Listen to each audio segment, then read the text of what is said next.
தீபக் நம்முடைய பக்கத்து மாநிலமான கேரளாவில் சமீபத்தில் ஒரு ஷம்ஷிதா அப்படின்னு சொல்லக்கூடிய ஒரு நபர் பஸ்ஸில் இந்த ஆண்கள் பெண்களை சீன்றாங்க அப்படிங்கிறத காட்டணுங்கிறதுக்காக அப்படின்னு அவள் சொல்கிறா.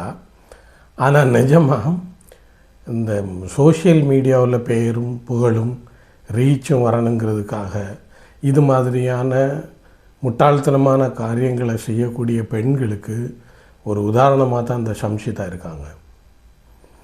ஏன் அப்படின்னு பார்த்தோம்னா, இப்போ ட்ரெண்டிங்காக கேரளாவில் பண்ணிகிட்ருக்காங்க. கேரளாவில் ரொம்ப கல்வி அறிவு அதிகம் நம்ம சொல்லுவோம். ஆனாலும் அவங்க ட்ரெண்டிங்காக பண்ணக்கூடிய விஷயம் இந்த பஸ்ஸில் ஆண்கள் பெண்களிடத்தில் எப்படி நடந்துக்கிறாங்கிறத பப்ளிக்காகவே இருந்து வீடியோ எடுத்து அதை இப்போ ரீல்ஸ் மாதிரி ஆக்கி அதை இன்ஸ்டாகிராம்லேயும் யூடியூப்லேயும் போட்டு ரீச்சுக்காகவும் பெருமைக்காகவும் பண்ணிக்கிட்டு இருக்காங்க. எனக்கு இவங்கள பற்றிலாம் என்ன சொல்கிறதே தெரியல. அவங்கள பற்றி நம்ம பேசவும் வேண்டாம். ஆனால் தீபக் ஒரு அப்பாவியான ஒரு இளைஞன், 42 வயசு. இந்த லேடி என்ன பண்ணுறாங்க, அந்த வீடியோவை பார்த்தீங்கன்னா உங்களுக்கு எல்லாருக்குமே பார்த்துருப்பீங்க. அழகாக தெரியுது. வேணுக்குனே போய் பக்கத்தில் போய் நிற்கிறாங்க அவங்க இடிக்கணும் அப்படிங்கிறது. அதில் அவருடைய கை அவருக்கு தெரியாமலே சில பாகங்களில் படும்போது அந்த பெண்மணி முகத்தில் சிரிப்பு வருது. அதாவது நான் சாதிச்சிட்டேன், எனக்கு கண்டென்ட் கிடச்சிருச்சு, இதை போட்டால் எனக்கு ரீச்சு கிடச்சிரும் அப்படின்னு. இந்த பெண்மணி இதே முயற்சியை வெவ்வேறு பேருந்துகளில் வெவ்வேறு ஆள்கிட்ட பண்ணியிருப்பாங்கன்னு தான் என்னுடைய அபிப்பிராயம். என்னாலே பண்ணி போய் தொலைஞ்சிட்டு போகிறா. ஆனால் கடைசியில் என்னாச்சு, ஒரு நல்ல முறையில் வாழ்ந்துக்கிட்டு இருந்த ஒரு தீபக் அப்படிங்கிற ஒரு சகோதரன் இறந்துட்டாப்புல, சூசைட் பண்ணிட்டாப்புல. அதை தூண்டியிருக்காங்க. தற்கொலைக்கு தூண்டிய வழக்கு போட்டு அந்த பெண்மணியை சட்டம் என்ன செய்ய போகுங்கிறது ரெண்டாவது விஷயம். அதே பேருந்தில் இதே நபரை இதுக்கு முன்னாடி சந்தித்த ஒரு சகோதரி அவங்க சொல்கிறாங்க, அவங்க அந்த டைமில் பெண்களுக்கே வரக்கூடிய ஒரு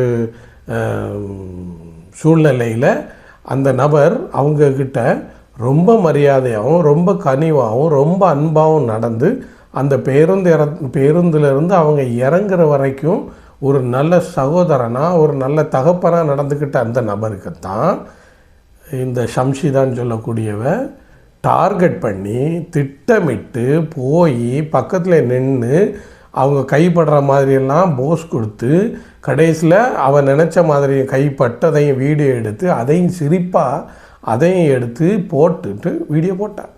சரி, போட்டதோடு தொலைஞ்சு போகுதுன்னு விட்டுறலாம். ஏன்னா அந்த ஆள் பார்த்துருப்பாரு, பக்கத்தில் இருந்தவங்களாம் சொல்லியிருக்காங்க, ஒன்றும் பிரச்சனை இல்லைடா அப்படி இப்படின்னு ஆறுதல் படுத்தியிருக்காங்க.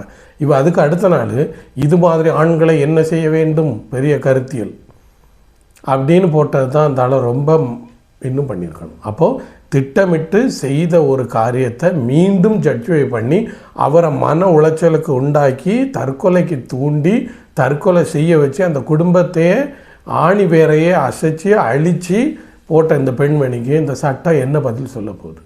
ஏற்கனவே கேரளாவில் நம்ம பார்த்துருக்கோம், கூட்டமாக சேர்ந்து திருடன் நினச்சி பாலக்காட்டில் ஒருத்தனை அடித்து கொண்டாங்க. அங்கே இடுக்கியில் ஒரு பன்னு திருடனவனை அடித்து கொண்டிருக்காங்க. இந்த மலையாளிகளுக்கு என்ன தான் ஆச்சு? ஏன் இப்படி இருக்காங்க?